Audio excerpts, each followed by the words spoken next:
مفتی صاحب ذرا سا وقت ملا ہے پھر بات چیت کرتے ہیں رحم کے اوپر، اور 99 رحم، یہ اللہ میاں ہمیں باقی رحم کیوں نہیں اس دنیا میں بھیجتے، 99 اپنے پاس رکھے ہوئے اور آخرت کا انتظار کر رہے ہیں؟ اچھا سوال ہے جی۔ اصل میں بات یہ کہ دنیا ہمارے نزدیک تو بہت بڑی چیز ہے جی، لیکن اللہ کے ہم معمولی چیز ہے، درست، اللہ سمجھ رہے آخرت کے مقابلے میں معمولی ہے۔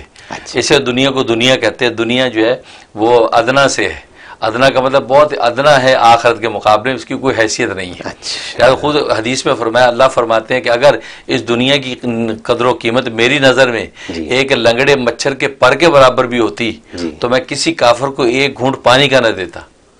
یعنی اللہ کے ہاں اس کی اتنی بھی قیمت نہیں ہے، اصل قیمت آخرت کی ہے جو عبدالآباد ہے۔ تو اس لیے اللہ نے سارے رحم وہاں رکھے ہیں کہ جب یہ لوگ یہاں سے اپنی جو کمی کوتاہیاں نیکیاں گناہ کر کے آئیں گے تو وہاں ان کو میں نوازوں گا جو ہمیشہ ہمیشہ کی زندگی ہے۔ اس لیے یہی وجہ آپ دیکھ رہے ہیں سفر میں ہم ہوں تو سفر میں ہر طرح کی مشقت تکلیف برداشت کرتے ہیں، یا چلو کوئی بات نہیں گھر جا کے اچھی چائے پی لیں گے، اب یار کھوکھے کی چائے پی لو، اب یار کچی لسی پی لو، کوئی نہیں اچھا۔ تو ہم دنیا میں سفر میں تکلیفیں برداشت کر لیتے ہیں اور اپنے گھر کے آرام کا انتظار کرتے ہیں۔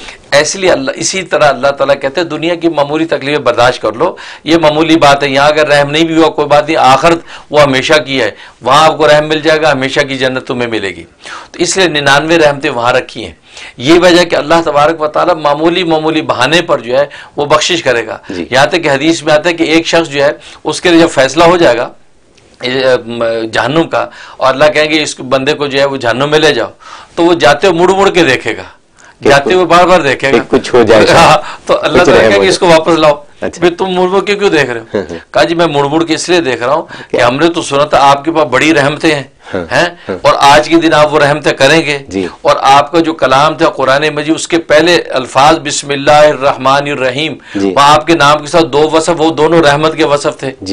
تو میں مڑ مڑ کے اس لیے دیکھ رہا ہوں کہ آج اگر رحم نہیں ہوا تو کب ہوگا، میری باری کب آئے گی، کب آئے گی؟ اس لیے تو اللہ اس پر خوش ہو جائے گا، کہا کہ یا ملائکتی انطلقوا عبدی الی الجنہ، میرے بندے کو جنت میں لے جاؤ۔ واہ سبحان اللہ۔ تو کہنے کا مطلب یہ رحمتیں اس طرح ہوگی، اس لیے وہ رحمت رحیم کے اندر ہے۔ رحمان کی جو رحمانیت ہے وہ دنیا میں بھی اللہ مومن کافر کو دیتے ہیں، رحیم کی جو رحیمیت ہے یہ وہ رحمت حدیث میں آتا ہے، یہ اللہ نے وہاں سنبھال کے رکھی ہیں، یہ صرف ایمان والوں پر ہوں گی، یہ باغیوں پر نہیں ہوں گی۔ جلدی سے